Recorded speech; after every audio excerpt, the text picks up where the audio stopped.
نحمدہ و نصلی علی رسولہ الکریم۔ ایک سوال کراچی سے ہمارے پاس ہے کہ حضرت سیدنا سعد بن عبادہ رضی اللہ تعالیٰ عنہ کا وصال کس سنچری میں ہوا؟ حضرت سیدنا سعد بن عبادہ رضی اللہ تعالیٰ عنہ آپ کی جو کنیت ہے وہ ابو ثابت ہے، اور نام سعد بن عبادہ ہے، اور آپ قبیلہ خزرج کے سردار تھے، انصاری صحابی مدینہ شریف کے رہنے والے تھے، اور خزرج کی ایک شاخ تھی سائدہ، اس سے تعلق رکھتے تھے۔ آپ کی والدہ بھی صحابیہ تھی۔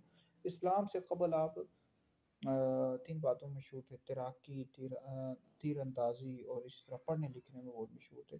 بیعت عقبہ ثانیہ میں آپ نے اسلام قبول کیا۔ بہت بڑی ہستی ہے، نبی پاک علیہ السلام آپ سے بہت زیادہ محبت کیا کرتے تھے۔ غزوہ بدر میں آپ شرکت نہیں کر سکے، لیکن نبی پاک علیہ السلام نے آپ کو مال غنیمت میں سے حصہ دیا، اور غزوہ احد میں شرکت کی آپ نے۔ آپ کا جو وصال ہوا ہے 15 ہجری میں ہوا ہے، تو بہت بڑی ہستی ہیں جی۔ اللہ تعالیٰ آپ کے صدقے ہماری مغفرت فرمائے۔